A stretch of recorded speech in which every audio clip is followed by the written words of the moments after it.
So thank you for everyone coming today.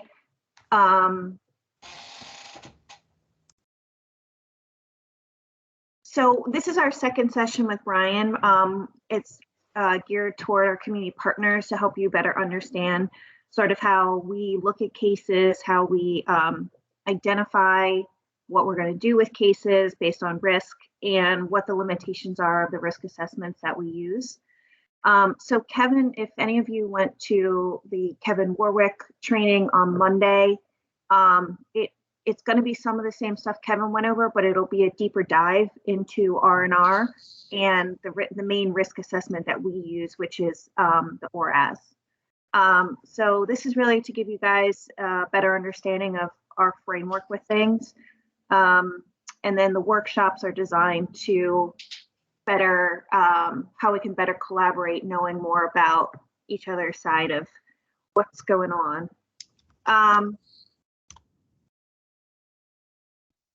All right, if you're ready, Brian, if you want to start when you're ready.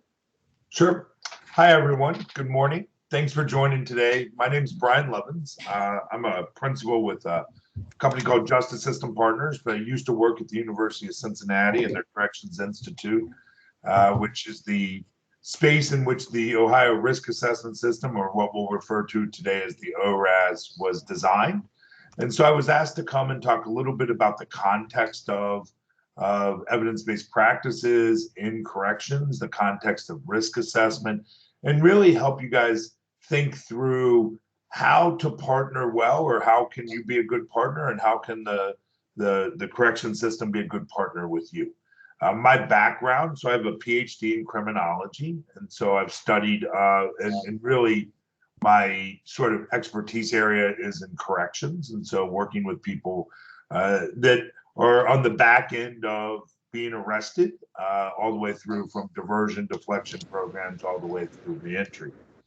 I have a master's in social work, so I'm a trained social worker as well, and worked in the field for almost now 30 years, working with both adults and juveniles in all different types of settings. And so today's conversation, I'm going to share a PowerPoint, and so, but please jump in. Please feel free to ask questions, chat, unmic yourself, anything that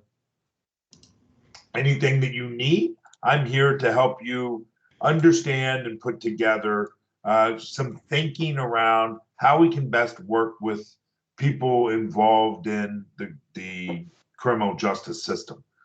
And so to start, we hear a lot around evidence-based practices, or EBP, or core correctional practices on the corrections side. And so I want to make sure that we're all on the same page and have the same kind of similar definition that we're working from.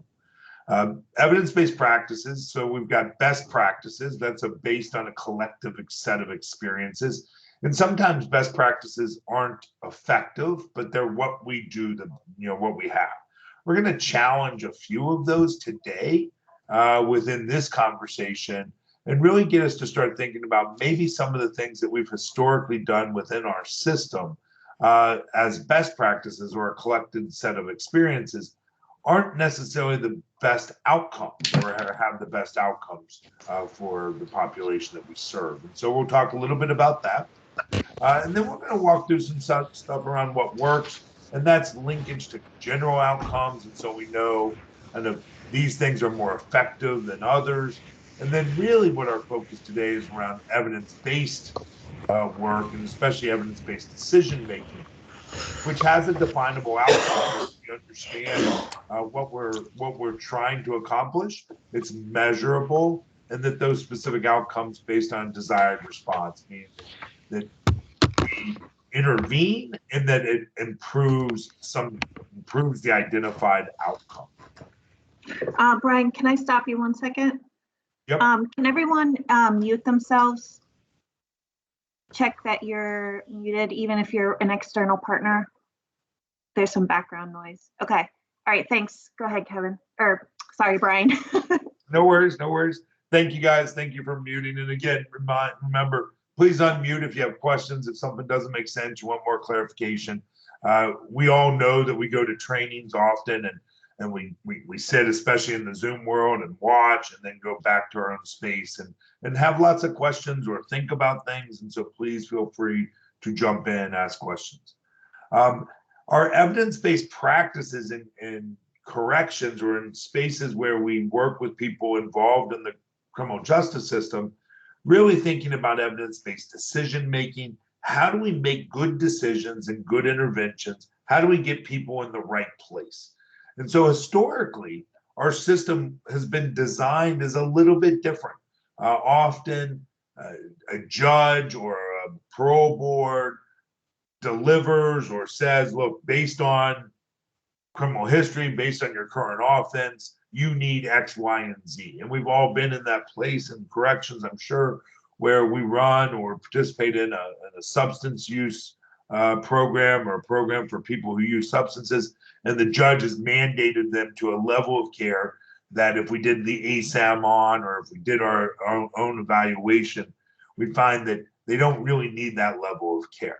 And so we're starting to try and move the system to a much more evidence-based practice where it's not individual opinions or kind of gut decisions about what happens with people, but that we're really making decisions based on evidence, based on what we know works, and based on understanding the person or the individual that we're working with. And so we know that these steps to get to evidence-based decision-making requires some information.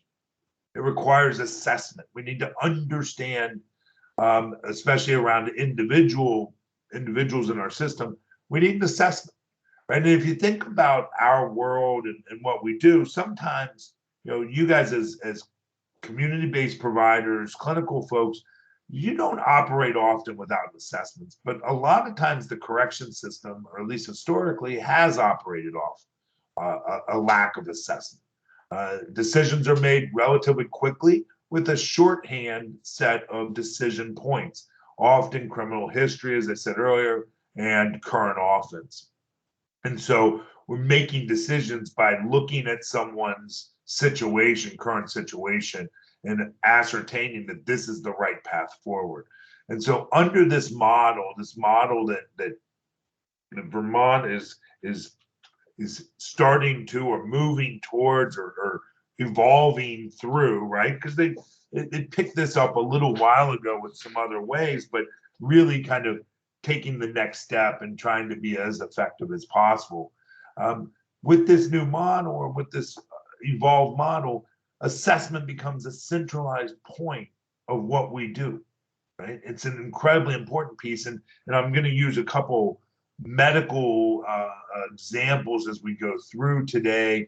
And so to kind of put it in a context. And so, imagine the correction system historically has been very similar to what would happen if you went to your doctor, right? So you go to your local primary care physician and you walk in and they look at you and they look at your chart and they say, oh my God, we've got to do surgery right now. And you're looking at them like, what in the world? What do you mean? And they're like, come on, let's go. And they put you in surgery and they get ready to cut you open without doing any assessment, without collecting any information, without even asking you what you need or why you're there, just assuming they know because you signed in, you have a previous diagnosis, and they look at you. Now, obviously, in some situations, emergency situations, where they can guess that you had a heart attack, but then they still look at vitals, they still collect information. And most of us, if we got in that situation, our doctor said, hold on, come on, let's go, let's do surgery right now. Most of us would be like, whoa, hold on, slow down. Can we talk about this? Can I get a second opinion? Can I get a third opinion? And what's happened, obviously, in the criminal justice system often, historically, is that there are no second and third and fourth opinions. Those decisions are made, and they sort of form a case, or they form the path for a person on supervision, and then move them right through the system, and then say, okay, and it sort of starts the train moving down. Well, under this new model or this kind Brian, of redesign, yeah. We're still on slide 1. that's what we're seeing, or have you moved ahead, or? Yes, I did. Okay, so maybe unshare and then share again, because I think it's not advancing. You know what I think it is? I think it's because I hit that button and then now I can't get back to it. I'm going to close out the Okay, PowerPoint. yep, Can you still see the PowerPoint now? right now, yeah.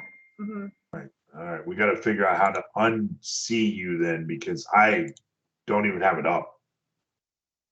Okay. Let's see.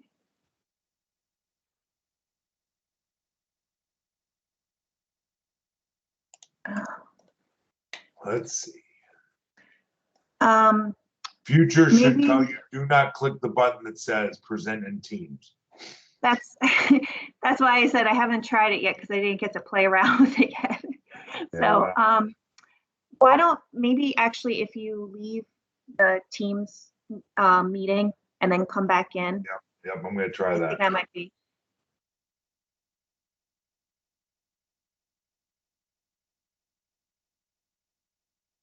All right, hang tight, everyone. We'll get Brian back in.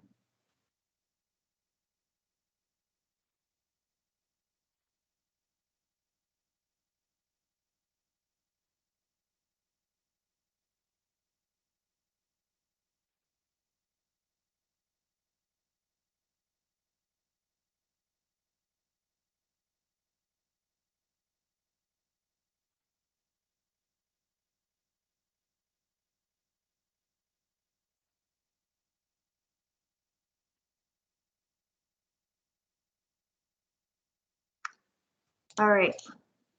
Did that get rid of it? Yes. Yay. All right. Now you guys can actually see what I'm talking about. That's good.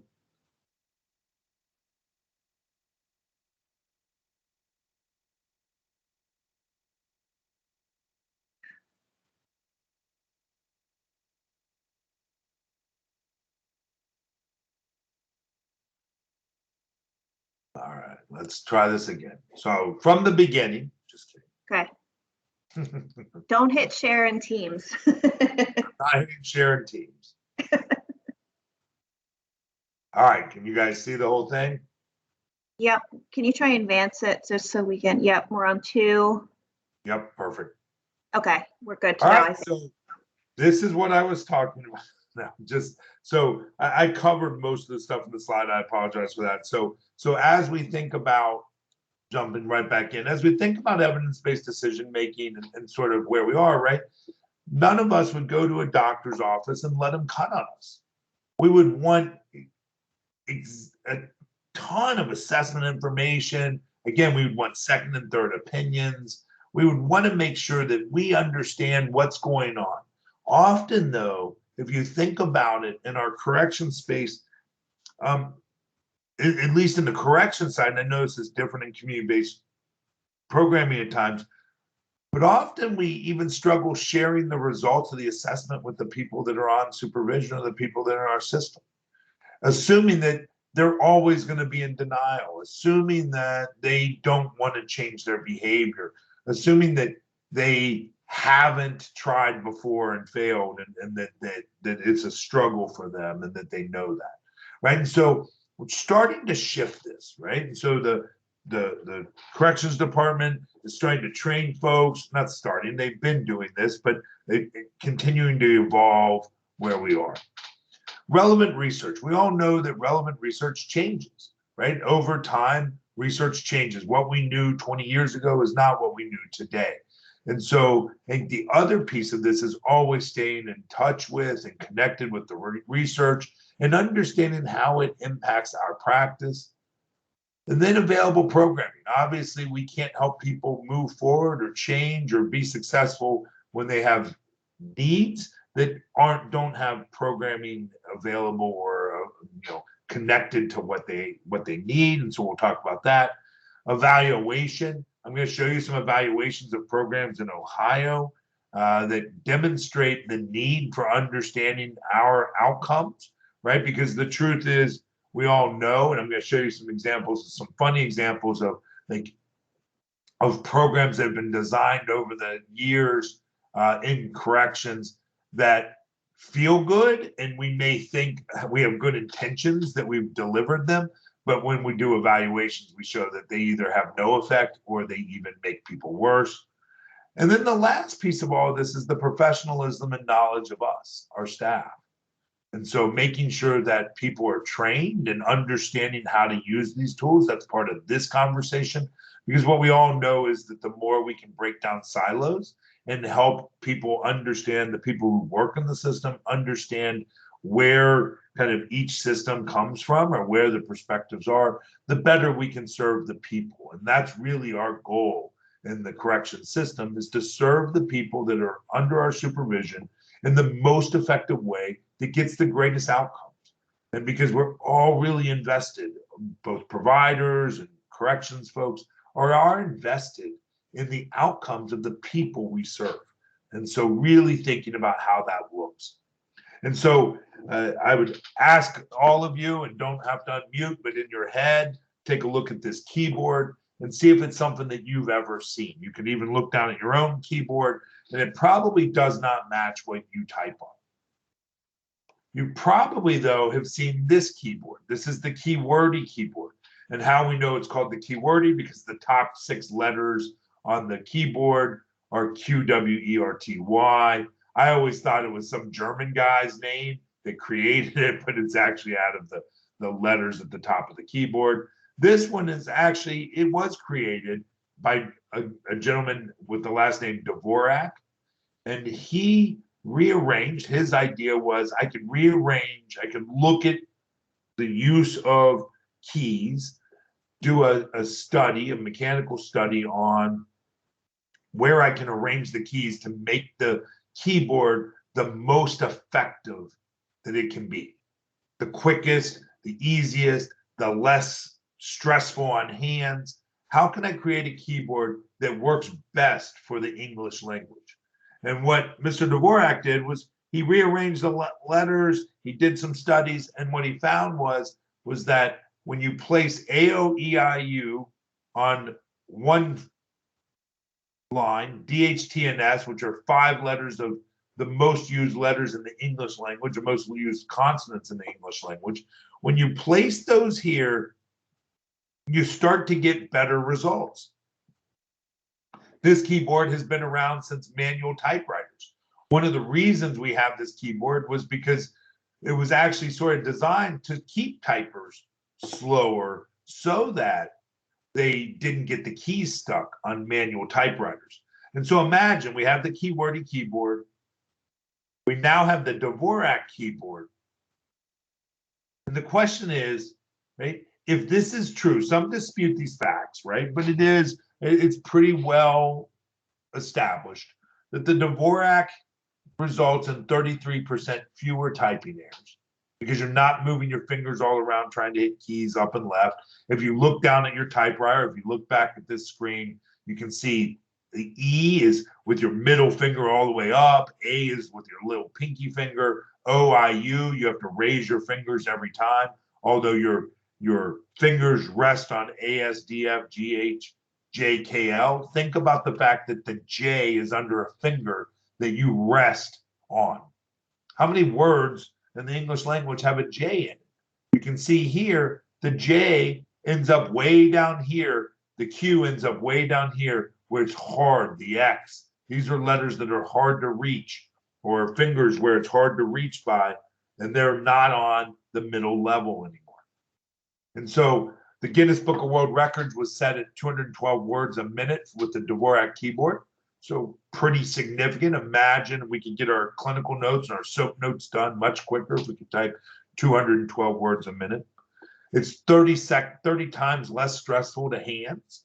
And so we have a whole generation of people who have carpal tunnel disease now because they've typed their entire life and the keyboards are not ergonomically well.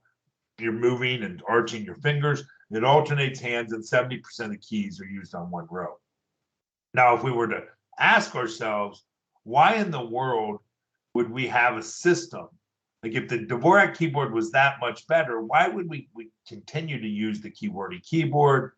And what we know is that the keywordy keyboard, we already know what we're doing.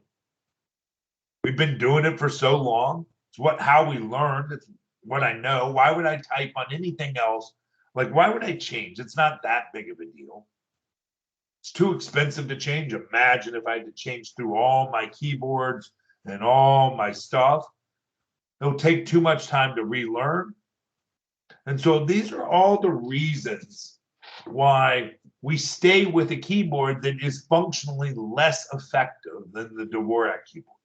And what I'm going to challenge us to think about is there's some things in our system that we're holding on to that are less effective than what we know now with research, and that we've got to rethink the way that we both work together, corrections and community providers, in helping people be successful.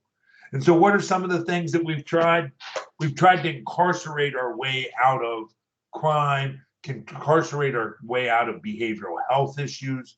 We've tried to jail and prison people so that at incredibly high rates to try and change or affect crime. And what you can see from this is cut off in 2008, but I promise you it continues to go up until about 2015. And over the last 7 years, the crime rate or the incarceration rate has gone down. But look at this unbelievable number, right? So when we look at women, we're at about I think 3% or 3 of every 100,000. They're now almost at 70 for every 100,000.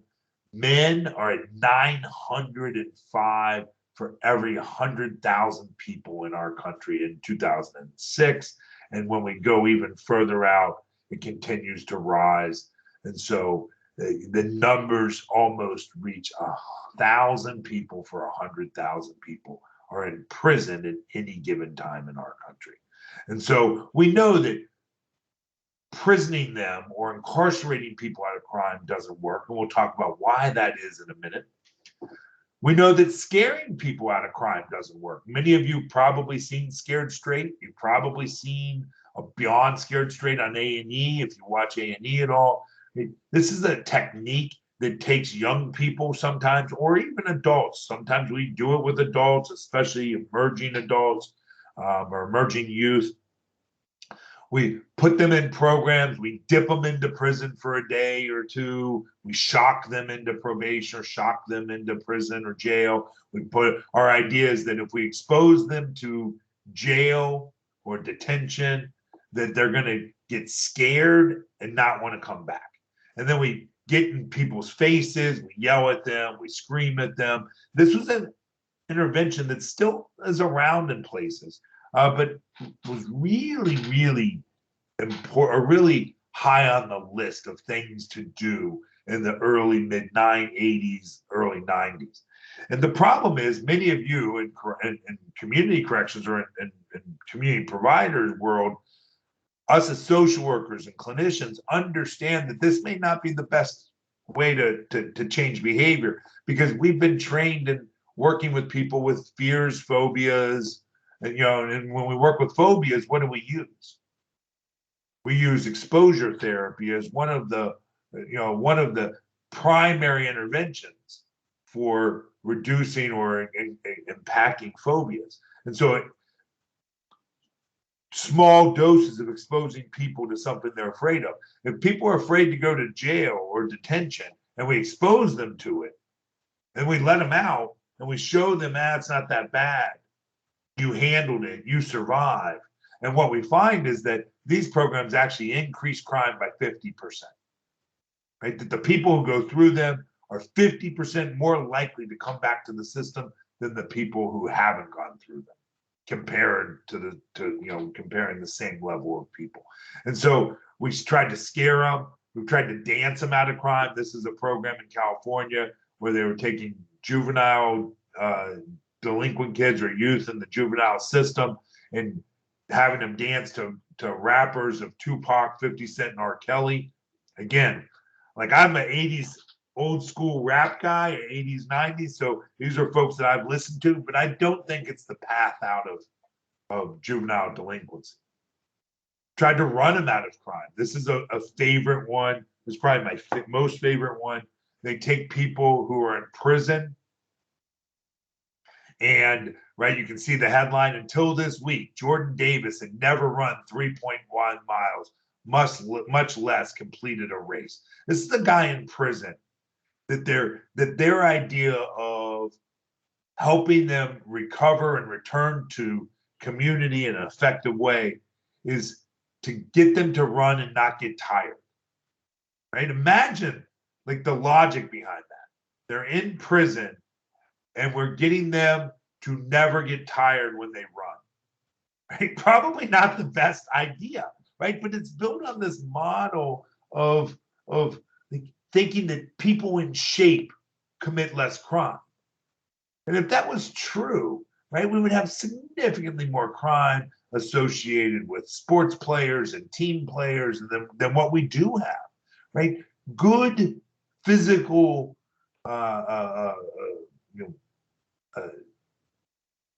good physical kind of abilities does not reduce crime.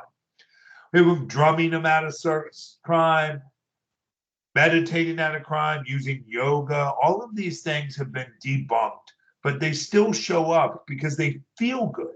It makes sense. We teach people gardening. Gardening calms us down, and we see like, oh, well, if we garden, it keeps us out of trouble. The reality is that these are not things that help people reduce criminal behavior. These are things that are more social support activities or free time activities, but aren't going to decrease someone who's engaged in criminal behavior, aren't going to train them or teach them new ways to get out of that criminal behavior.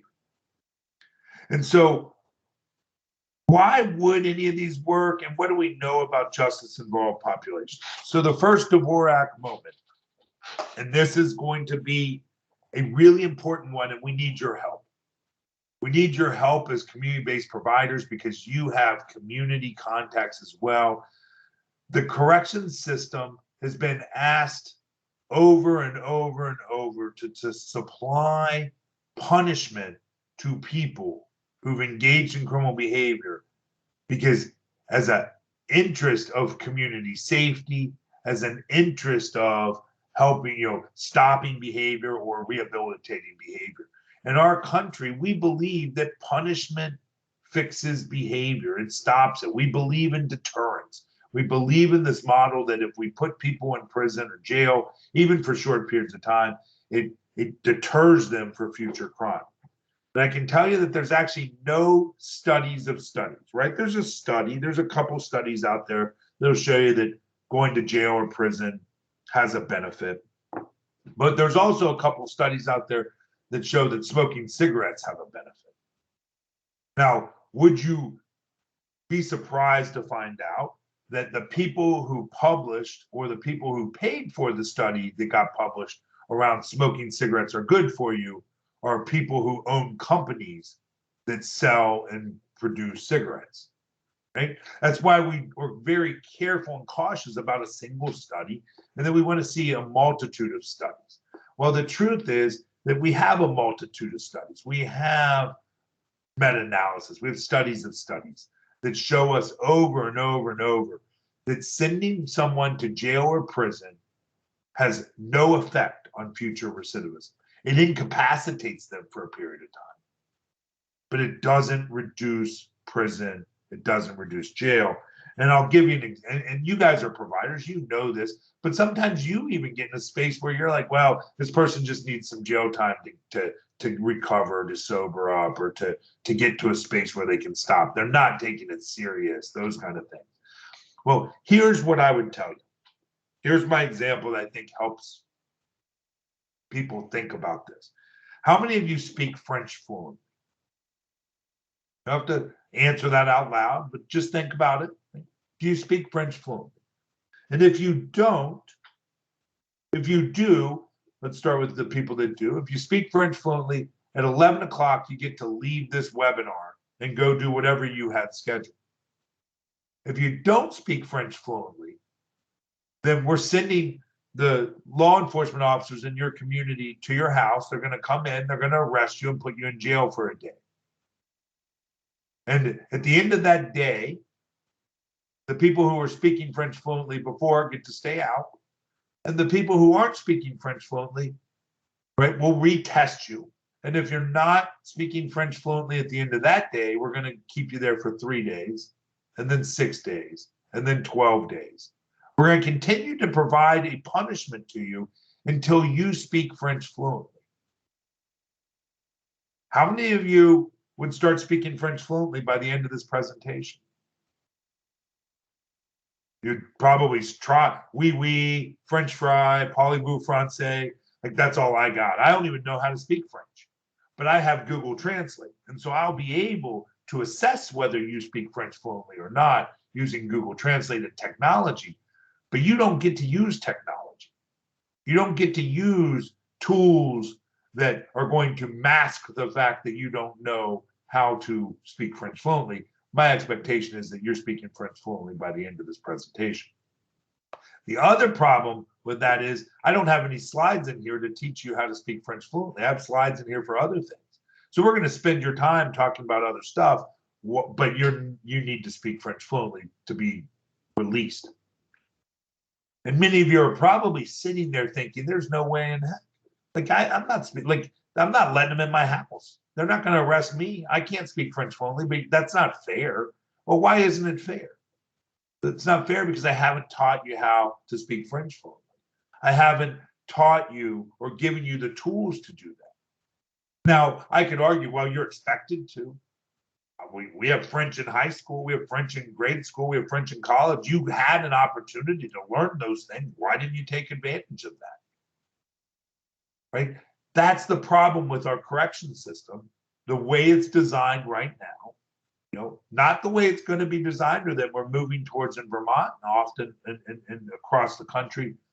But the problem is it's based on a model that believes that if I lock someone up with a behavioral health issue, if I lock someone up with a peers issue, if I lock someone up with a substance use issue, that somehow locking them up stops them from having that issue. And the reality is, what we know now is that all it does is pause it for a minute for them to come back out into the community. And so the same thing's true for us speaking French is the same thing that's true for the people that we work with. And you all know this. You know that when you get someone with a serious substance use issue on the front end of your program, that they're not, like, if they can be sober, if they can get into recovery, if they never use again at the referral point, they didn't need you. If you have a domestic violence program and the people who come to your program never use violence again before they get your program, they don't need you. The people who need us in the correction system are the people who can't self-correct without us. They can't do it without intervention, without support, without changing skills. And the reality is they can't do it quick enough sometimes to not continue to do it until we get them into a space where they can receive enough treatment or enough dosage. And the way I talk about it often to folks is it's a cancer treatment. Right? I get diagnosed with cancer treatment. That doesn't solve the fact that I have cancer. It's just an assessment. It's just information. What helps me reduce the cancer is through a series of interventions. And I'm not cancer free until after the interventions, not during the interventions. And so we've got to think about how do we move people from where they are to where they need to be in a process and keep them engaged and participating in the activities so that they can be successful at the end of our interventions, not at the beginning. And so you can see here another meta-analysis, another way to think about it, that treatment and intervention has about a 15% effect size compared to community sanctions or criminal sanctions, and that has about a -7 effect size. And so, right, so punishment does not improve outcomes or recidivism. Treatment, interventions, change-oriented activities all do a significant better, which means that if we can help share this conversation, if we can spend time together as a correction system and as a provider system, what that means is that the community's safer. The community's safer if the people that we serve are reducing future criminal behavior compared to if we're doing things that are actually increasing the likelihood of them engaging in future criminal behavior. We also know there's different types of interventions. We know that cognitive behavioral interventions are significantly better in changing or adapting or helping people shape their behavior, their behavioral health issues, their criminal behavioral issues, than non-behavioral issues, right? And the reason why is because often many of the people that we work with are people who can't speak French. They don't have periods of sobriety since they started using. They haven't been successful at engaging employment. They haven't been successful at managing their behavioral health issues or their emotions. They haven't been able and successful in reducing their risk-taking behavior and what drives that. All of those things, what research has shown is that behavioral interventions work much better than non-behavioral interventions. That leads us in our world to 4 principles. So in the correction system, you're going to hear people in Vermont talk about the principles of effective intervention. Often that will get translated in shortcut or initials as RNR. The RNR principles are the risk principle. How do we target, or we should target people who are higher risk? We'll talk about what that means and how that looks in practice. The need principle says that we've got to target those things that drive the likelihood of criminal behavior to continue, and that our focus, our ultra focus, is on those spaces.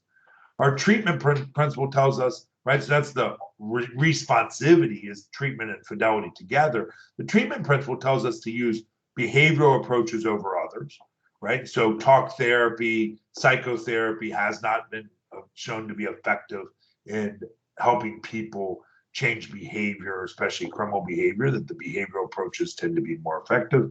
And that the fidelity principle tells us that we've got to continue and maintain the quality of work. And it's not the quantity or writing our notes that are effective, but it's actually the interactions and the relationships we have with people on supervision and the connections and the interventions that we use that show or demonstrate effective outcomes. And so what does the risk principle, sort of breaking it down, how does that work?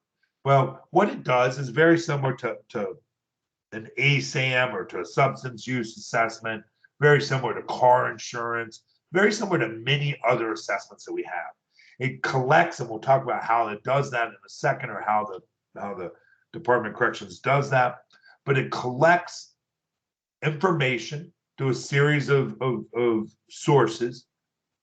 It applies a scoring rubric to the person, and then it identifies them into some categories. Now, if we had it to start over, I would flip this scale and go the opposite direction and tell you that people are not low risk, they're highly likely to succeed. And if we think of this scale as the reverse, that those folks in the green box are 90% likely to succeed without intervention.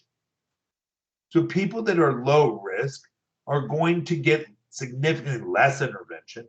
As providers, we got to think about keeping them, and I'll show you why, keeping them out of our intensive services, and really thinking about how do we connect them to the community, how do we tie into and connect them to what makes them low risk. And again, we'll talk about what makes someone low risk in a minute.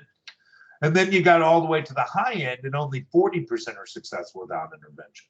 Now, there's not many medical situations where we would say people have 40% chance of succeeding and that we wouldn't intervene.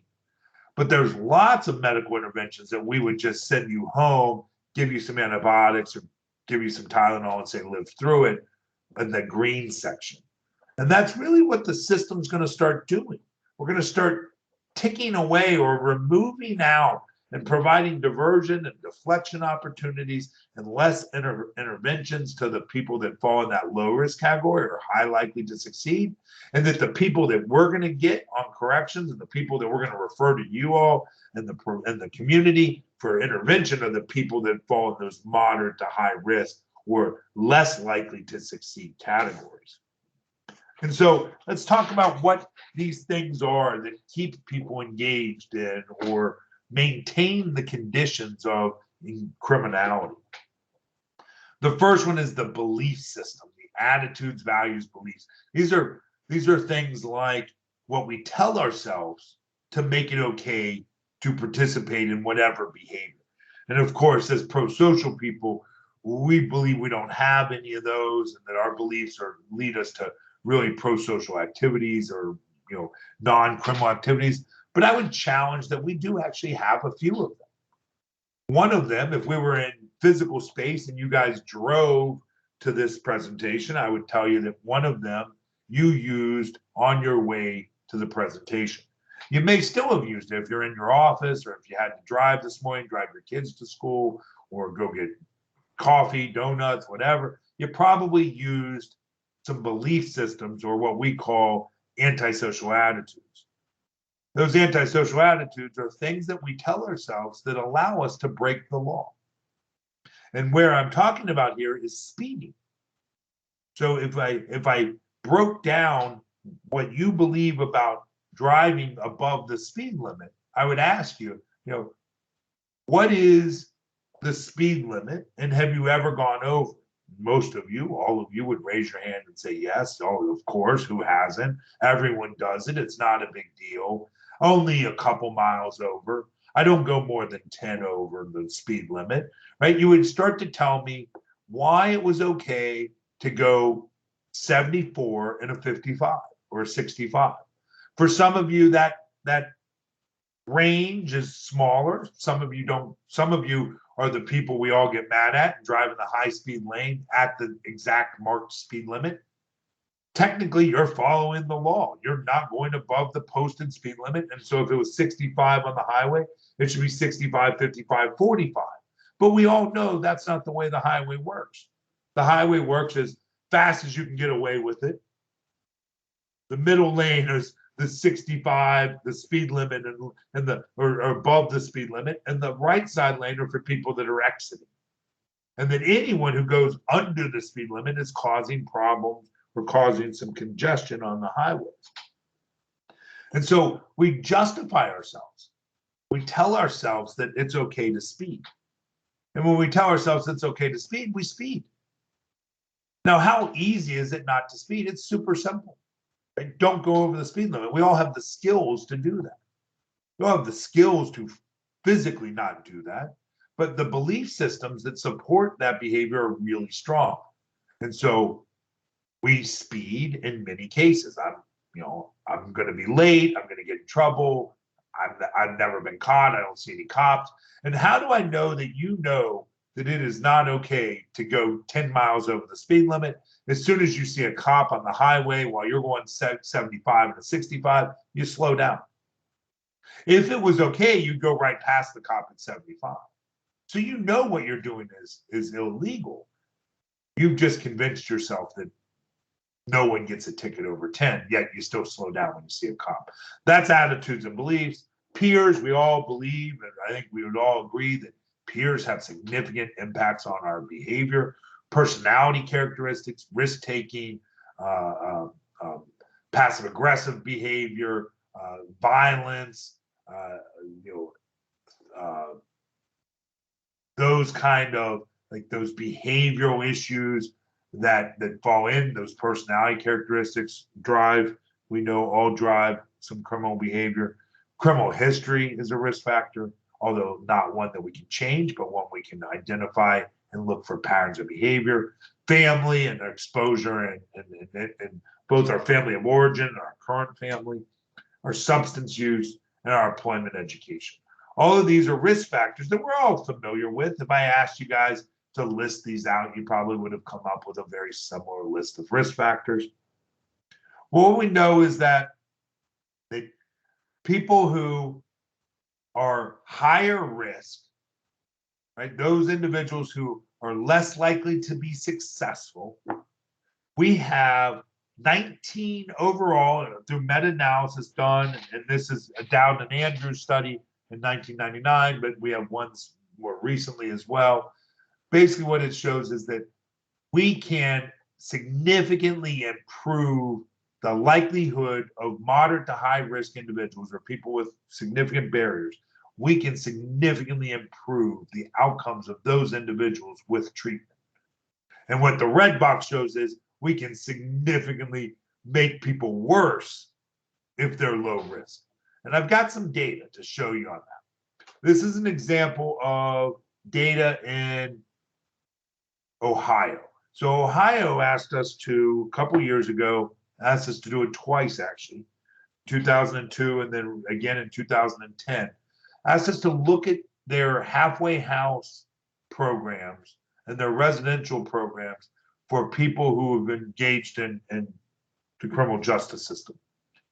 And we looked at those and they wanted to know how effective they were. How effective were they in reducing recidivism for the people that went there? Well, if you know anything about studies, you got to have a comparison group.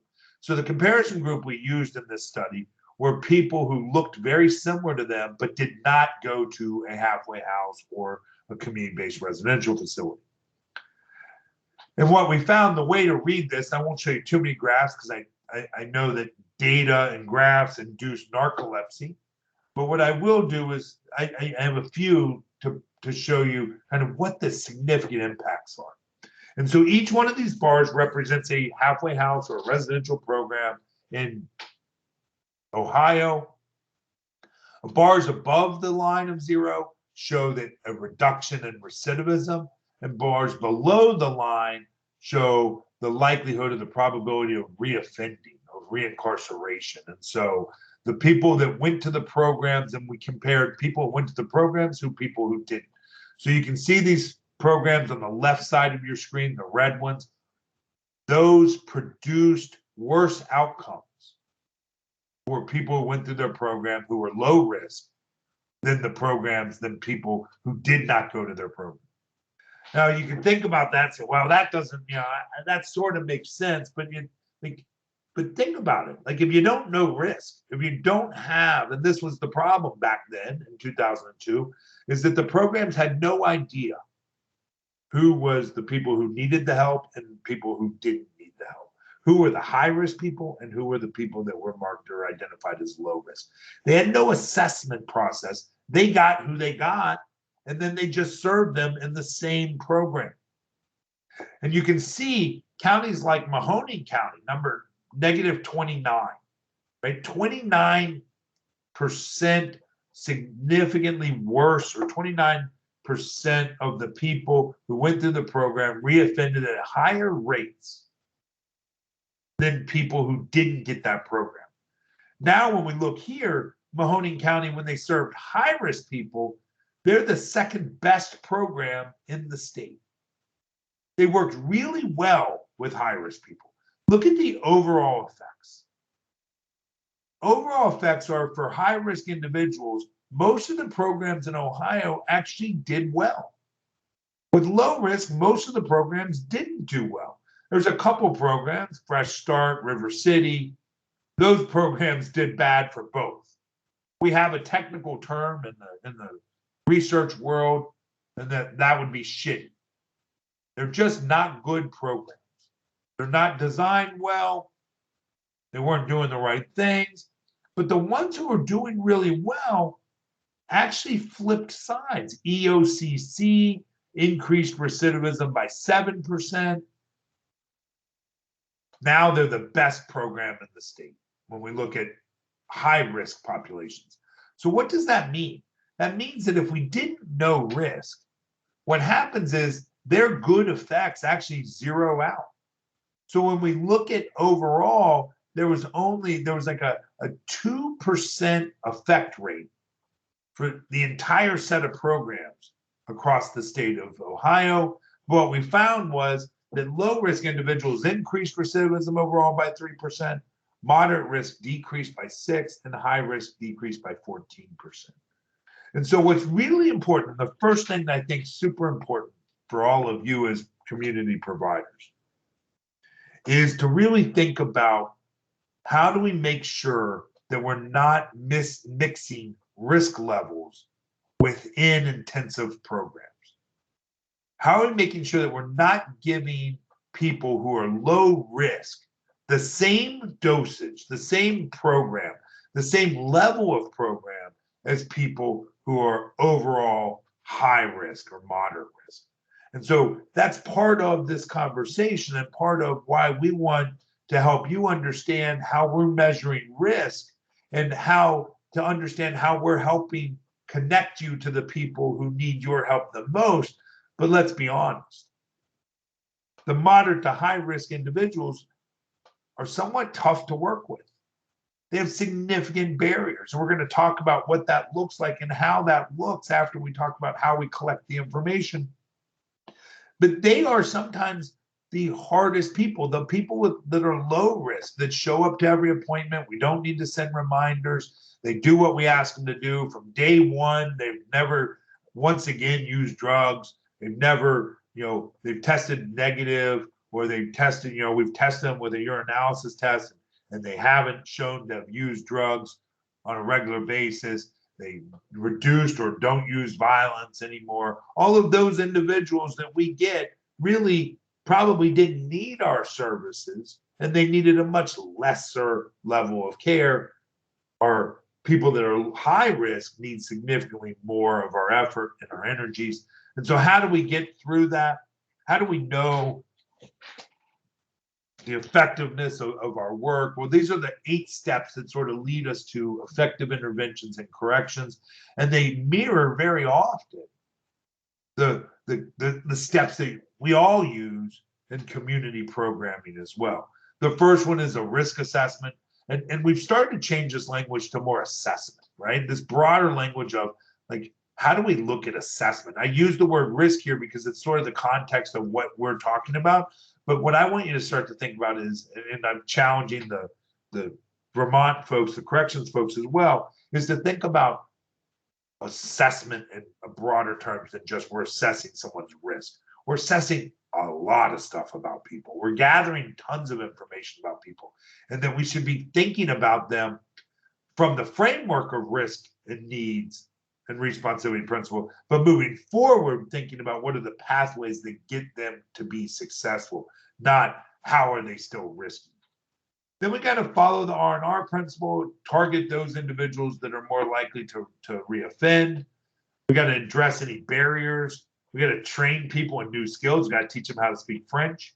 We got to use positive reinforcements, right? And that's one of the things that we've got to really think about is how do we engage and use more acknowledgement of behavioral change and acknowledging change over 0-1 outcomes of either you're all the way good or you're not. And that types of models make it really hard to reinforce positive change. We got to build community supports, hence the conversation here. But all of us know that it can't be us, that we're a blip in someone's life. We're a passing through of someone's life, and that we need to also build community supports around them that are not paid professionals, that are not designed to be an intervention, but are there day to day for them. We've got to measure our outcomes, and we've got to provide quality assurance to our staff. So the first thing to keep in mind is this. As people, we are terrible at, well, we're not terrible. Terrible would be less than a flip of a coin. We're just not good at determining whether someone's going to reoffend or not. There's lots of research in this, the clinical judgment, and not clinical just as clinical providers or clinical, staff. Clinical judgment is just professional judgment, which includes probation officers, which includes judges, prosecutors, defense attorneys. When you put us all together and you put us in a room and you give us a case or a vignette, or we listen to a person or we watch a person, we're at about 52% right and wrong around whether someone's going to reoffend or not. 52%. Very, very close to flipping a coin. So as people, as individuals, without a structured risk assessment, without a structured set of assessment, we flip a coin and we're about as good as we are in measuring whether someone's going to get rearrested or not. With structured types of assessments like the ORAS, we start to get close to about 70%. That doesn't mean it's perfect. Obviously, there's a big gap between 70 and 100.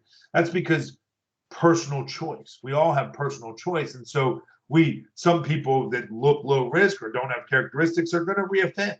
They're going to continue to get in trouble. We continue to reevaluate them and determine, are they still on that path, or do we need to shift our intervention? And then there are going to be some people who look like they should, based on the assessment, all the information we gather, they should continue through and they desist. They move out of crime. They never get rearrested again. And for some of those folks, it's the interventions we provide. And for some of them, something happened, something clicked with them. They just decided enough's enough. And so what we want to be able to do is identify those individuals who need our help and give them our help versus trying to guess at it by our own clinical experience. And I'll give you a real quick antidote of why clinical judgment is a problem. I was working with kids early in my career as a social worker. I was working in the corrections space, and I was asked to do an evaluation of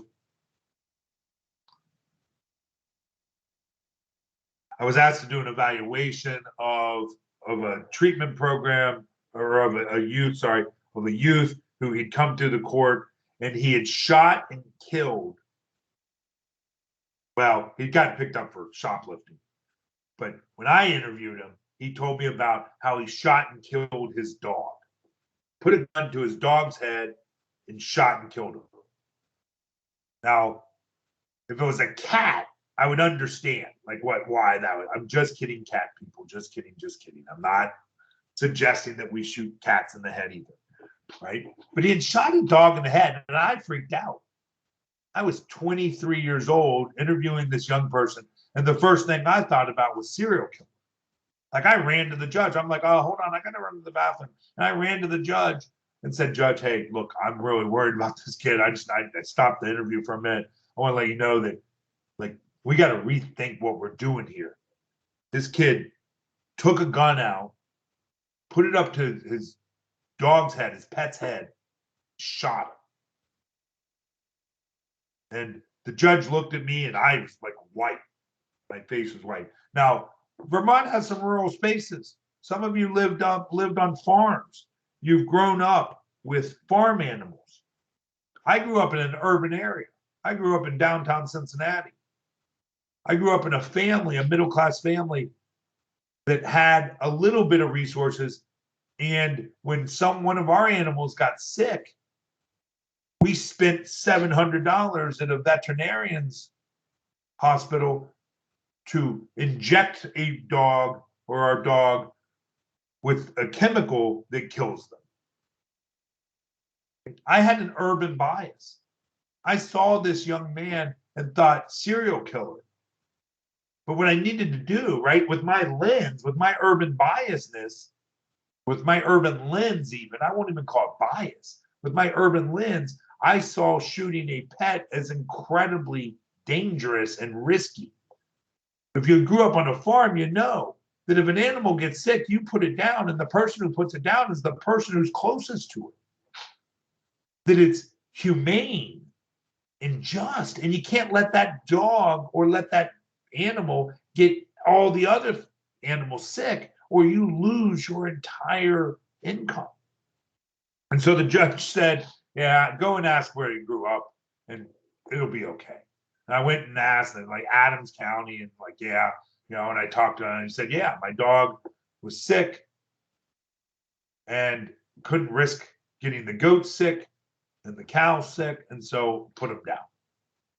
And so we've got to remember that our bias, or our lens that we look at it through substance use. We look at it through violence. We look at it through criminal history, We see a violent charge on someone. We see a past connection to, to organized gangs or, right, methamphetamines. We see all these things and we automatically start putting them in a category. And so what assessment does, what structured assessment does, is allows us to separate ourselves from our own lens and says, look, based on all this objective information, this is where people fall. Now, this is what the ORAS CST looks like. That's the community-based assessment. And what it looks like is, these numbers change a little bit. So Vermont is going to eventually, as it gets rolled out and as you collect information, you're going to validate the instrument like most states did or have done that use it. But for now, you're going to use the kind of the general cutoffs that apply across states. And so they're close to this. They shift a little bit, but somewhere around, for men, around 10% failure rate, or a 90% successful rate for people that are low risk.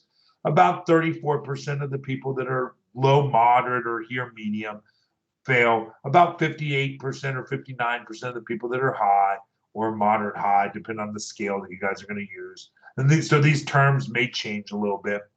And for the high end category, about 69% of the people fail. And so what we're going to start working on is identifying the group of people who fall in these three categories to the right and providing the most effective interventions and the most intensive interventions, while really avoiding working with the 9%, the green category, those individuals that are low risk. And for women, it looks relatively similar. They don't have the big high 70% failure rate, but it gets up to 50 at the top end and about 10% at the bottom end. And so same kind of pattern. You see this 10% somewhere in the 25, 30 range, 40, 45, 50, and then 50 to 70. So over half of the people here are struggling. So how does the Department of Corrections collect this information? There's three ways. Hey, they Brian, do a file. Can we take a quick, like a 10-minute or a 5-minute break for people? Sure. Okay, there's feedback on mine. Okay, if everyone, we're just gonna take like a 5-minute break. So if everyone could come back at 10:10, that would be great. Thank you.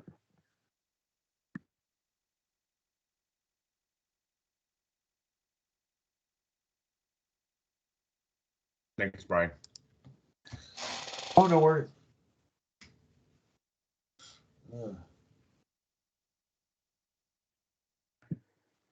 I don't know why I'm having an echo. I guess it's better now.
Okay, it's 10:10 now, so I guess we can get started again.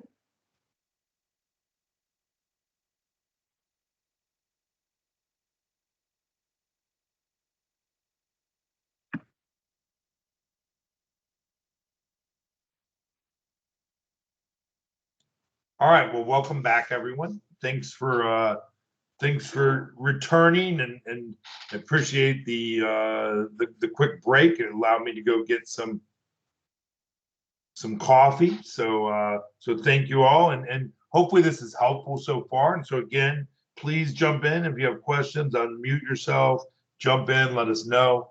But as we think about an assessment, right, it's very similar, right? There's not much difference as a clinician, right? So I have, as I said before, I have an MSW, as well as, right, then I have a PhD in criminology.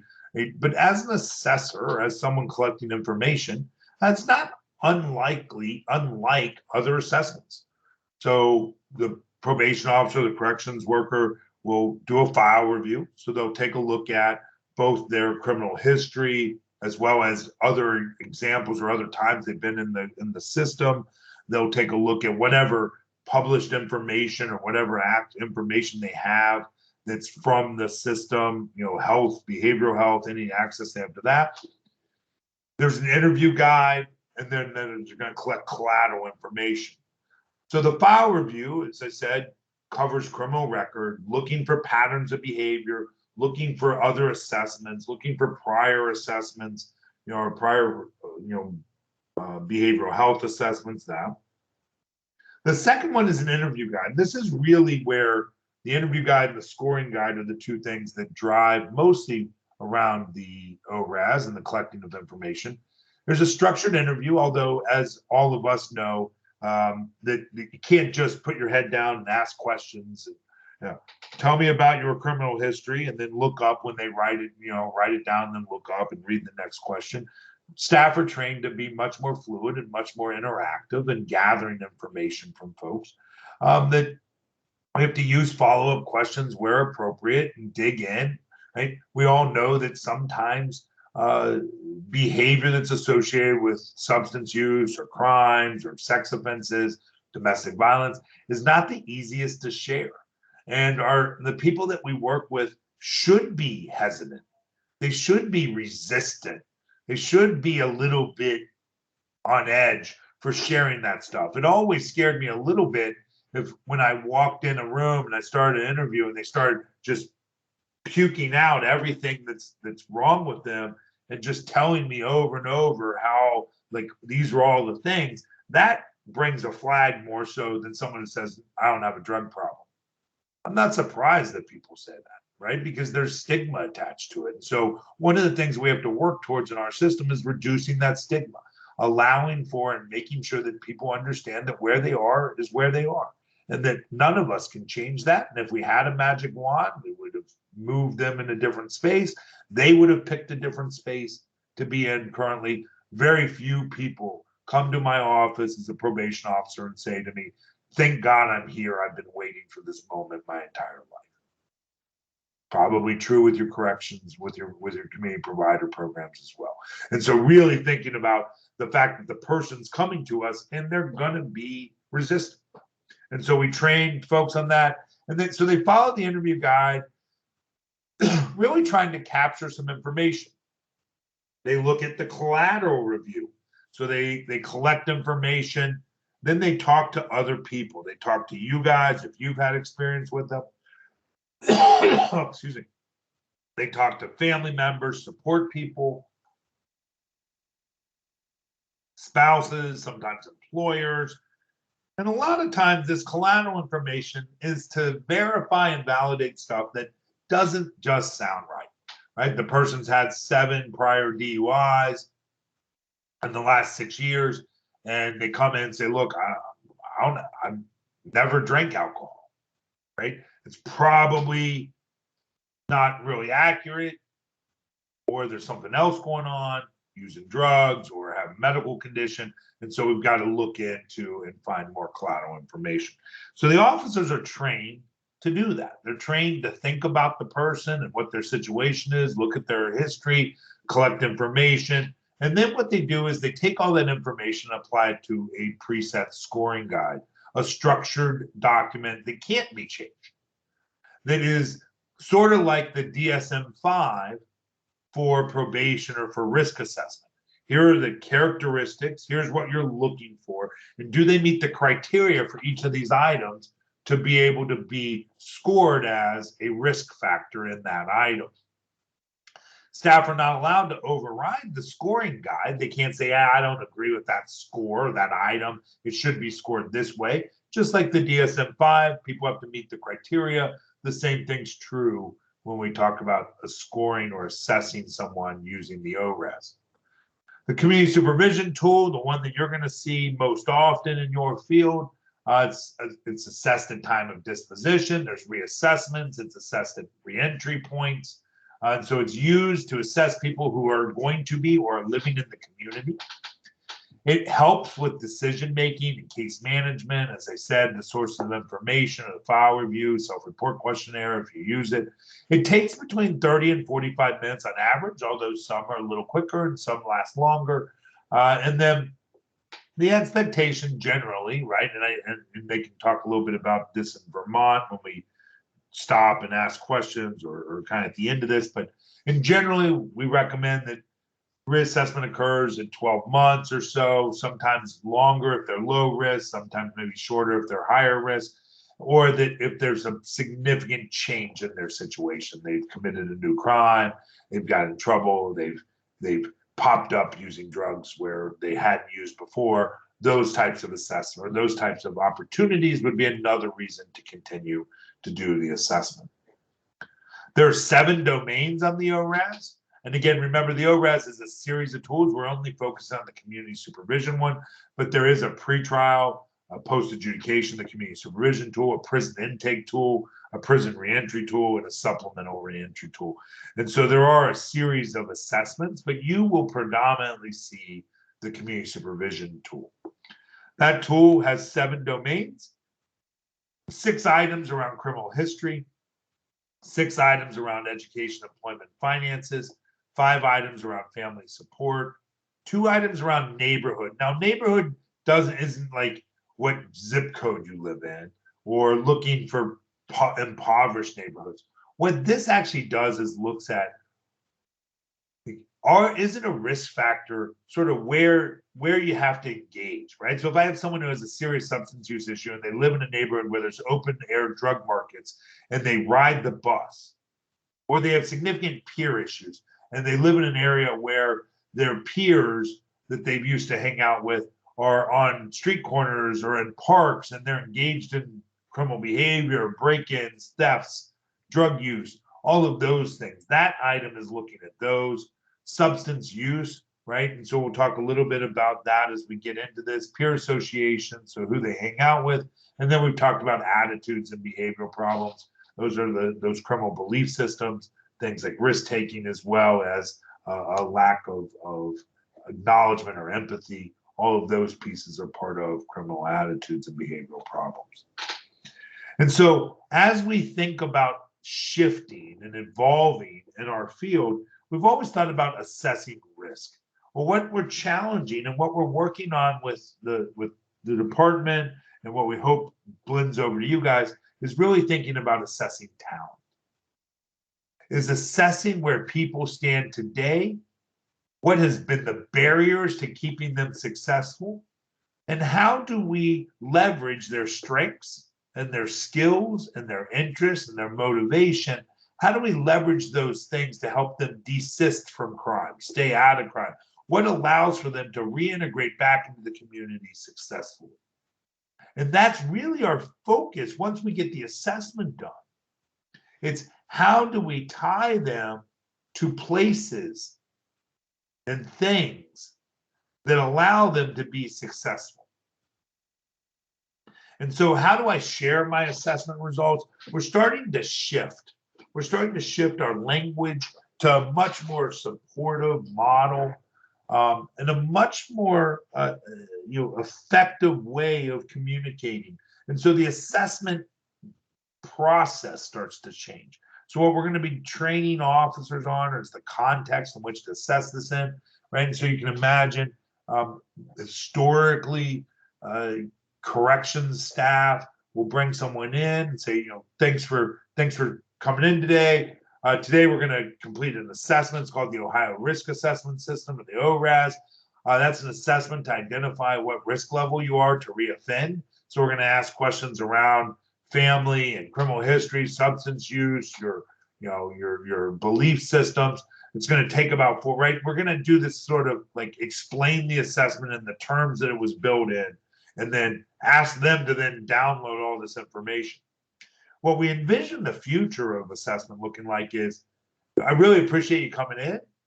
I can see, you know, I know that there's a lot of barriers, a lot of things going on in your life right now. So it means a lot to tell. It shows me a lot that you were able to attend today. So thank you very much.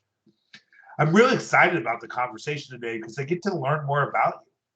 I get to learn about how you got here and kind of what makes you tick and where you want to be. And I get to talk about, right, or I get to understand, like, in the future where you want to be with employment. Like, what do you want to do? I also get to understand what you want out of a family and what you want in relationships, as well as figuring out what you want as your legacy in the community. Like, how do you want to be a community member? And so we're going to have a conversation. It's going to be really open-ended or open conversation where we're going to share information. I'm going to collect some information from you. And then what I'm going to do is take all that information and apply it to a couple standardized assessments. These assessments have been validated and normed on populations that look very similar to your situation.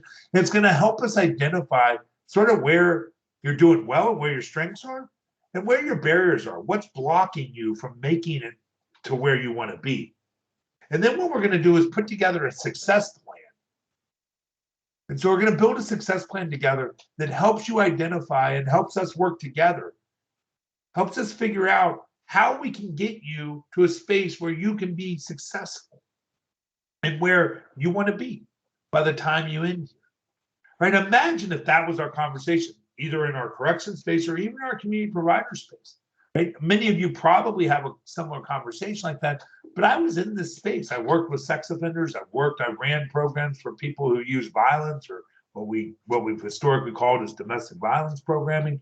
I've worked in substance use programming, both residential and community. And I'll be honest, in my career, I didn't have a lot of conversations like that with people. I didn't have a lot of conversations that was inviting and helping people believe that I was interested in, because I was, but believe that I was interested in gathering information to better understand them, right? Sometimes we did better, sometimes we did worse explaining that. And so we're going to practice and train and teach our probation and pro officers how to do that. We're going to we're going to share those results over with you and hopefully help make a better connection to the services that you're delivering and connect them to the person and help them understand why those may be necessary for them to be successful. We all know that the people on supervision often feel hopeless. They feel like the paths forward are blocked. We all work with, so many of you probably are substance use providers, or you work with people, again, who engage in violence or engage in sex offenses. Many of your people don't feel like there's a legitimate path forward. They've tried to stop whatever behavior it is. They've tried to self-correct it. They may have gone to treatment or AA or 12-step programming. They may have looked to the church. They may have done whatever it was that they did to try and, they may have promised themselves, I would promise this never happen again. But the reality is that for whatever reason, they're back in the system or they're in the system for the first time. And so how do we make things hopeful for people? How do we help them see that with us together, we can build a better path to success? And that what we know about hope is that belief in one's capabilities or capacity to organize and execute courses of action required to produce given attainments. We know that what that means in non-clinical speak, and many of you that are trained in COG or cognitive behavioral know Bandura, and what that means in non-clinical speak is that they have the skills to make it to someplace that they want to be. When people don't see those paths or don't have those skills, when people aren't empowered, that's when they give up. That's when they start to feel hopeless. And a positive motivational state is based on an interactively derived sense of success between agency and pathways. And what does that mean in our field? It means that there are 3 steps to develop hope, and we have to deliver hope. Folks in our field, especially the moderate to high risk ones, do not feel like they can be successful, especially when historically they look at the correction system and they're given a list of conditions or a list of probation rules or parole rules that say you must do this, you must do that, you must be sober, you can't use drugs, you got to be employed, you got to have a place to live. All of those things given on day one. And we've already talked about it's very hard for people that are moderate to high risk to change in one day. And so they're already failing, which again piles on this feeling of hopelessness. We're going to start shifting that system. We're going to start shifting that system to one that builds on change, builds on progress, and starts to help us articulate and identify where people are getting better and move away from these 0-1 measures of success to growth measures of success. And so how do we do that? We have to align the goals, right? So we've got to help them identify where their skill sets are and what we can do to help them with those skills. And then we have to develop pathways for them. We have to develop multiple pathways forward. What research is starting to show is that people have the skills and believe or have the skills, not just believe they have them, but also believe they have them, self-efficacy, people that have agency, and 3 or more pathways forward feel hopeless or feel hopeful. People that don't have agency or don't have pathways do not feel hopeful. And so you can imagine someone who's used drugs. You can imagine someone who's been in treatment for 3 weeks and they go out and they slip, they fall, they use drugs, right? You can imagine where they would feel hopeless. They promised themselves they would be successful. They've told themselves they don't have a problem around substances. They've done well for 2 weeks. They've been able to stay away from that old friend, or they've been able to avoid their cousin who uses. They've been able to avoid the people at work who smoke during the breaks. They've been able to do all that. But then something happened yesterday where they weren't successful at doing that. Maybe they didn't have a skill yet. Maybe they didn't have an advanced skill yet. Maybe they didn't have a way out, or maybe their belief system was, you know what, I deserve this because I've done really well for the last 2 weeks. We've got to think about what is our pathway. Now the person's used, what's our pathway? They're sitting in front of us. Understanding how they got to where they were isn't a pathway forward. What we have to do is understand what are the pathways forward from where they are right now. You have to sort of understand where they were to build a pathway forward, but we can't focus on denial. We can't focus on backwards thinking. We've got to think about how do we get the person to a broader picture or a longer period of recovery. And thinking in periods of recovery, not in 0-1s. And so this is going to be the next DVorak moment. And I'm going to challenge the Department of Corrections to change this. And I would challenge all of you to change this in your practice as well as I did in my practice. And as well as if I would have thought about this years ago, I would have changed it working with people on supervision or working with people in my clinical practice. And that is, I would get rid of the word case plan. I would get rid of the word supervision plan. I would get word of intervention plan. I would change that to be, we're going to develop a plan to help the person be successful. We'd be developing success plans. Think about our language in corrections and substance use. Relapse prevention plan, right? We're giving them a plan to not relapse. What our plan should be is how to remain successful. When you leave here, how do you keep moving forward? right? It should be a success plan. And imagine the language and what that changes. Just that language changes our interactions with the people we serve. We now get to talk about, we're going to build a success plan today, not a case plan. You're not a case. You're not an intervention. You're not a supervision. You're not a supervision. We're going to build a plan that helps you be successful. We are going to do that together. Right? So a success plan would look something like, while we have goal, objectives, technique, SMART in our clinical world and our SOAP notes and all that stuff, the reality is the people we serve, the people we work with, aren't trained in goal, objective, technique, SMART. They're not trained in it should be, specific, measurable, attainable, reachable, and time and time sensitive. That's for us. What the success plan should be is in their language. It should say, here's what I want to look like in these 4 domains or these 3 domains. In family, what do I want to look like? In employment, what do I want to look like? In social settings, what do I want to look like? What's my goal here? What do I want to accomplish? And then the success plan should read out, what are the paths to success? How do I get you to a place where you get that picture of your employment, you get that picture of your relationships, you get that picture of your family. What have you tried and haven't? What's worked and what hasn't worked? All that should be part of our success plan. Because here's the thing. One of the problems that we have with our system is we don't do well measuring incremental change. We do really well measuring, did you get there or not? Are you sober or not? Are you in recovery? Yes, no. And we use things like drug tests to measure whether you're in recovery, yes, no. And we assume that you're not getting better if you're testing positive for a substance use.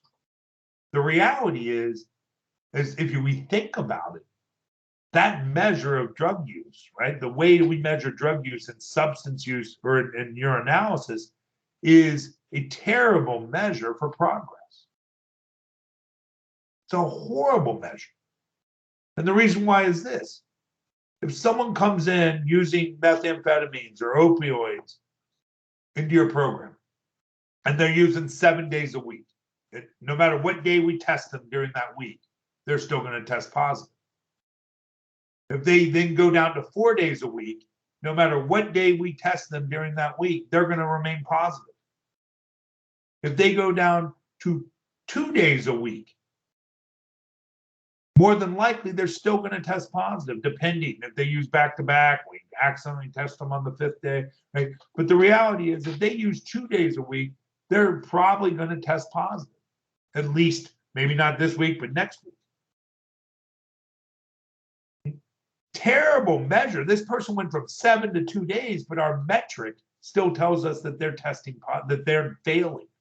And I want to I'll make an analogy for you so that we can help contextualize this. And this is the stuff that the DOC is working on. This is the stuff that's starting to change in our mentality about corrections. And that as part of this Reinvestment Act, as part of this re-looking at what we do as a system, we're re-looking at how we do these things. And I'll give you an example of why that's a terrible way to think about, or the only way to measure change. I weigh 292 pounds today. I weighed 306 pounds 2 months ago. So I've lost 14 pounds. Pretend that I was in your program, or pretend that I got put on probation, and that my conditions or what the expectation was that I weighed 255. So I weigh 255, or I'm supposed to weigh 255, but I weigh 292. I walk in your office and I step on the scale. And last week I weighed 292. Today, next week let's say I weigh 287. I've lost 5 pounds. Your scale shows me I lost 5 pounds. I look a little thinner. My face is a little thinner. My clothes fit a little bit better. And walking up 2 flights of stairs, I actually can still breathe. All good indicators to support that what I did over the last week was successful at helping me reduce weight. You all would probably high-five me pre-COVID. Bump elbows now, whatever we do. You'd probably say, great job. It sounds like things are working for you. How can I help you support? How can I be a support for you so that you can get from 286 closer to your goal? Wow, that's really impressive. Really impressed the amount of work. Tell me how it worked. That would be our conversation. The problem is when I stepped on the scale and I weighed 286, I was still failing. I was still not 255. In our world, the scale would read it wouldn't have numbers on it. It wouldn't tell us 298, 297, 296. It would have a yes with a big green box and a no with a big red box. And I'd step on the scale, and in between that yes and red box would be a line, and that would be 255. And if I step on the scale and I'm above 255, it just goes into the red. And when I step on the scale, and if I was below 255, it would turn into the green. And the only way you would know whether I was successful or not would be when I got to green. And that's a horrible problem, because when I walk in your office, instead of having this conversation focused on, hey, wow, you went from 292 to 286 in 2 weeks. Tell me how well you're doing, or tell me what's been successful and how I can support that success. What happens is when people walk in our office and they say, I went from 5 days a week of drug use to 2 days of drug use, we focus on, yeah, but you're still using 2 days a week. And what's going on? And then we focus on denial. And then we try to figure out what happened. Why did you fail 2 days a week? Instead of looking at someone and saying, I'm really impressed. I understand from your assessment that you didn't have 2 hours of a period of recovery before you started. And now you got 4 days? That's so cool. I'm so impressed. It sounds like the treatment's starting to work. It's starting to take hold. You know what I want to do is I want to continue the path. I want to continue the treatment. I think it's working for you. What do you think? Yeah, I feel better. I feel like I have better control. I feel like I'm making choices finally, and the drugs aren't making the choice for me. Right? That's a different type of world. And that's the world we're starting to move into. So with the ORAS, we also have to remember that the domain is not the target, right? So keep in mind this, and the folks in the department will be trained in this as well. The domain is not the target. That's the flag. That's the red flag that alerts us, that waves the marker that says, hey, something's going on in this domain that's going to continue to cause this person problems. It doesn't mean that's what we target. It just means something's going on. And so I know I keep using substance use as an example, but it's a relevant one which we deal with often in our field. So I'm going to use that once more. Just because someone is using at a high frequency, just because substance use is causing significant problems in their life, doesn't mean that they need substance use treatment.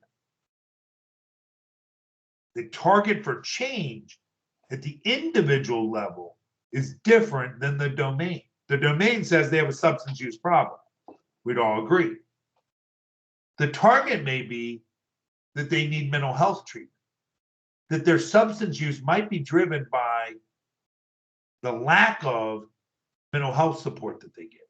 Or it may be an interaction effect. It may be a substance use problem they have, or it started off as a mental health problem and now it has turned into one where there's a physiological and a psychological addiction, that there are chemicals in their head or in their body that are producing the need for this drug. And so we get them to reduce their use, but their mental health issues are still there. They're going to continue to use, not because they have physiological or psychological connections to the drugs anymore, but because they have an underlying mental health issue that's symptomatic, and that the drug supports or helps impact the symptoms of their mental health issues, right? So we have to think about that. And we're starting to know, right? When I was in the field 30 years ago or 20 years ago doing this work, and I know all of you know this is different now, we would use terms like a drug is a drug is a drug, An addict is an addict is an addict. An addiction is an addiction is an addiction. Well, we know that some of those terms are actually stigmatizing. Addict, we don't use that word anymore.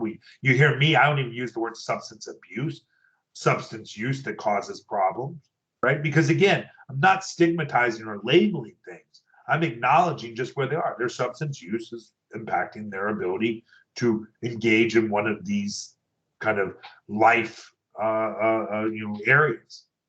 And so to think about that. And so we're starting to recognize that a drug is not a drug is not a drug. An intervention is not an intervention is not an intervention. Everyone doesn't need a single type of intervention. We're starting to learn that through things like MOUD, or what most people now, what's now called MOUD, but most people are familiar with MAT services, medically assisted treatment, so medical treatment for opioid use disorder.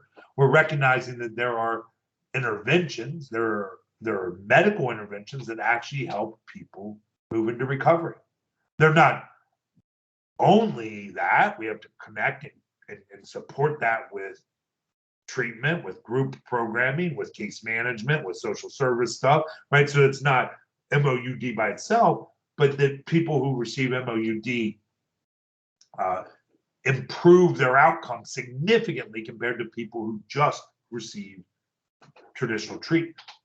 And so we know that putting someone in a program that's designed on traditional treatment that has an opioid use disorder is less effective than giving them MOUD plus that.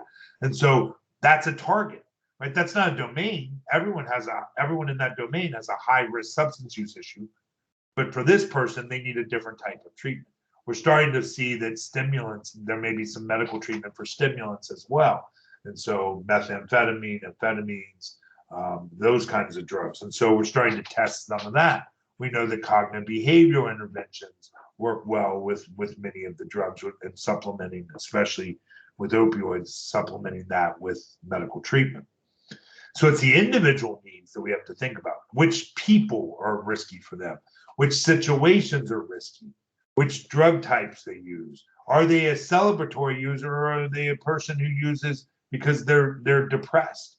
All of those things are individualized connections. And so what the ORAS does is gives us the domain. What we have to do is translate that domain. It tells us where the flags are. Now we've got to dig in and understand what are the individual needs of this person and how does that translate to the people.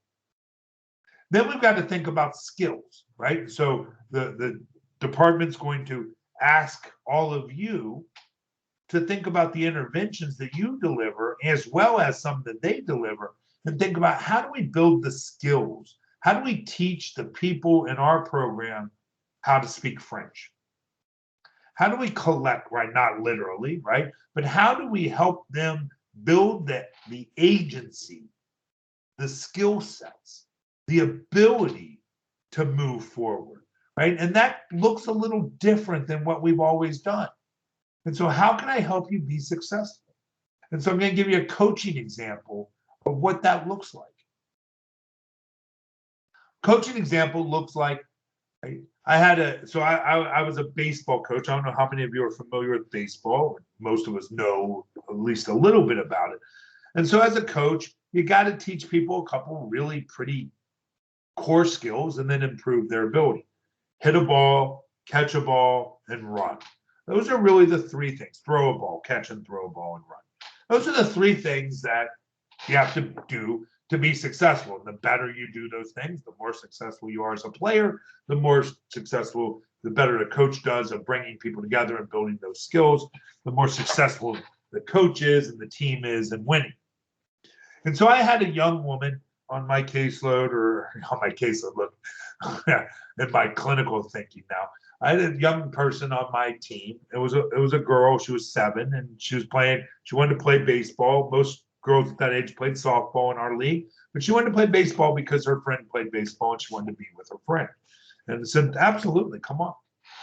So I lined her up. She'd never played baseball before. So I line them all up and I assess talent, right? I'm assessing them. I put them all in a line with bats. And I say, okay, let me see how you hit a ball. And I pitched the ball to each of the kids, and some missed and some didn't. She missed. along with probably 7 of the 10 kids that were on the team. So I did it again, and she missed again and missed again. I threw at that first practice, I threw 15 pitches to her, and she missed all 15 pitches. It was like she had an anti-magnet on her bat. I pitched a ball where her bat was last time, and it's like she moved the bat in a different place. She did not have really good hand-eye coordination. I promise you, I probably could have thrown 100 pitches, and she may have missed all 100. So I stopped at 15. Because why continue on, right? Let's just kind of stop, pause, figure out where we are. So that I put the ball on a tee, and she missed the ball on the tee. And I figured, well, if she can't hit the ball sitting still, she's not going to hit one moving. And so we had to rethink the way I trained her. And so I started with a beach ball. I put a beach ball on a tee, and then I put a basketball on a tee. Right? I put a beach ball on a tee so that it was hard to miss. She could be successful. Because why? How many times would she continue to show up to practice? How many times would she stay at the plate? How many times would the kids on the team watch her miss the ball over and over and over and not get frustrated, not quit, not give up? But she continued to show up. Gave her a beach ball, she hit it. Started to teach her hand-eye coordination. I gave her some drills to work out at home, homework, had her come back, moved her to a basketball, moved her to a softball, moved her to a baseball, and then we moved her to water balloons. I lined up all the kids in front of her, and she had a bat, and we used a thicker bat so she could hit it. And threw her water balloons, and she'd break the water balloons all over the kids. And they had so much fun. And she was smiling and excited, right? And then come to all the way to the end of the season. By the end, like at the beginning of the season, she struck out every time. There was a game 7, game 8 of the season. Her dad came to me and said, Coach, I know we got to win the game tomorrow to get a better seed in the game or in the tournament. I'm okay if I could leave Everly at home. She could be sick tomorrow if you needed her to be, because I know that she costs us games. And I was so sad, right? Like I was so, like all of you were probably like, oh, like I was like, absolutely not. Everly's coming tomorrow. And in fact, I'm getting ready to put her at the first position. Like I'm putting her at leadoff batter because she's worked so hard. I want to see what she can do in the game. And if she's not successful, who cares? It's a game. It's okay. Doesn't matter. We'll figure it out. But what my goal is to help Everly be in places where she can be successful. And so I put her at the lead, and she got her first base hit of the year that game. And she struck out the first time. But the second time up, she got her first base hit of the year. Right? Think about that in our space and corrections. Think about that in this RNR model. Think about that when we talk about assessment and intervention and what we do in our work. Think about the fact that people are walking into our offices and we're focusing on those people who can't hit a moving pitch. We're focusing on those people who can't speak French. We're giving all of you people who have failed in every system that they've worked in or engaged in to this point. We're both together working with individuals who are struggling with being successful. They've tried to hit the pitch. Once in a while, they do. Once in a while, they get lucky. They close their eyes, they swing, and they hit the pitch. That doesn't mean that they're now in recovery. It doesn't mean that they're now not needing treatment or help. It means that they got lucky. But if we have someone who's hitting 8 out of 10 pitches, they don't need our help. They don't need our support. They have all the work in the community. They have all the work in their families. They have all the skill sets that they need to be successful. We need to spend our limited resources on individuals who can't hit moving pitches, because to be successful in our life, you have to be able to hit moving pitches. And thinking about winning and what that looks like and how we help people win, how we help people be successful, how we take people who are like Everly and move them through our system incrementally, knowing that they're going to struggle. Why? Because they have barriers. They don't have transportation. They may not have money. They may have belief systems that support crime. They may live in a context where the people around them do. They may live in a household where those individuals still use substances. They may have friends that they don't want to get rid of their life. How many of you would cut a friend loose that you were friends with since you were 9? None of us would. But we ask them to do that, change your people, places, and things, right? Because that's our best intervention, is take you and put you somewhere else. We've got to challenge ourselves to think about people in the context they live in. People are not going to divorce their friends. They can't, our best solution can't be leave your partner that you have kids with. Or move. Sometimes they can't move. We've got to think about how do we build skills so that the people who we serve can be successful? How can they be tweaked? And how can we help them with pathways to success? Remember, all it takes is a skill, agency, self-efficacy, and 3 pathways forward, and people feel significantly more hopeful about the future. We've got to think about how we measure progress. We can't measure progress as zeros and ones. No one's a 0 or a 1. There's no one that's 100% criminal, and no one is 100% not criminal. There are varying degrees of criminal behavior, and no one's criminal anyway. That's not a person can't be criminal. Their behaviors can be against the law, but we have to be able, and you guys are really good at this, corrections is getting better, we have to be able to see people as people who engage in behavior. And so no one engages in 0, no one engages in 100. And so how do we measure progress? Well, we know from other fields that there are ultimately many ways, right? So I talked about weight loss and measuring in scales, but I also gave you some other stuff when I said that. My clothes fit better. I can walk up steps without losing my breath. I have before and after pictures. I feel better. I have more strength. I can go longer in playing sports, whatever it is. We have multiple measures, and we know scales aren't actually one of our better ones. That's actually a pretty bad one because it fluctuates, then we give up. We step on the scale. We've all been there. Oh, I'm going to eat healthier. And then 2 days later, you step on the scale and you weigh 2 more pounds. And how deflated are you?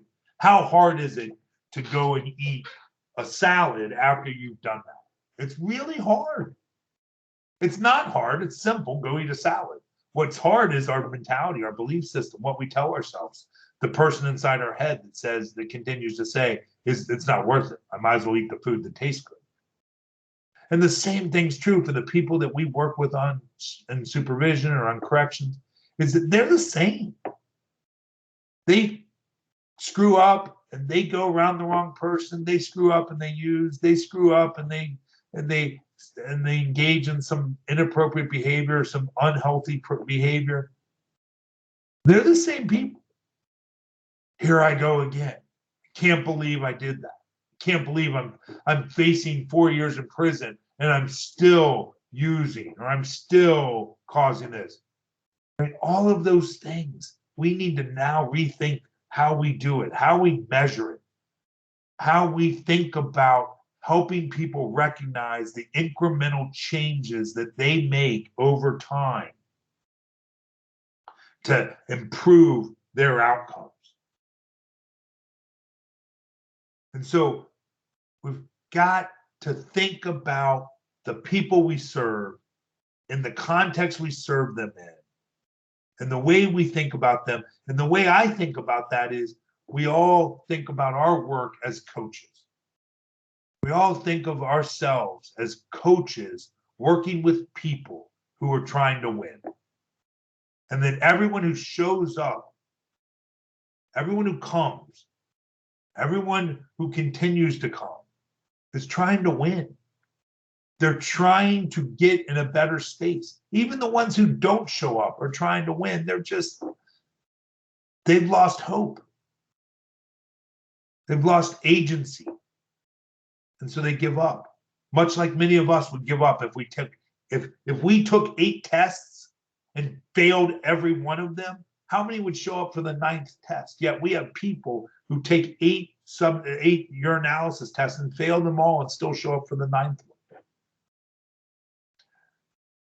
What I would challenge us to do is rethink how we think about our system.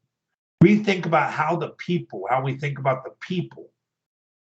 And it all starts from assessment. It all starts from our mindset of really thinking about what's the pathway? What are the needs? What things don't this person have to be successful? And what can I do in the system to improve that or to give them those skills?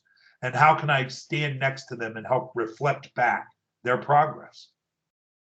How can I give them data to say, this is working, this isn't working, we need to tweak?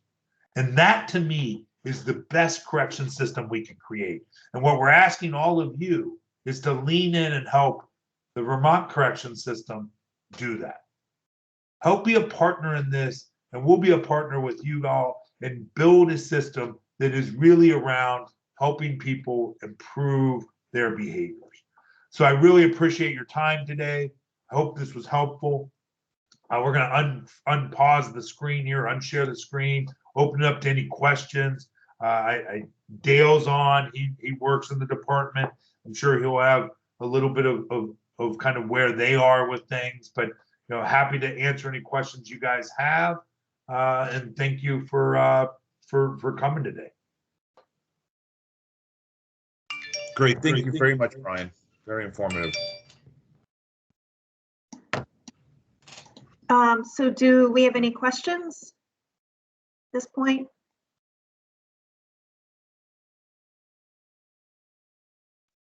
Chat otherwise? No? Okay. All right. If there's no major questions, we're getting a lot of thanks, Brian, in the chat. So I think people overall enjoyed your presentation. We can wrap it up for today. Let me just turn the recording off.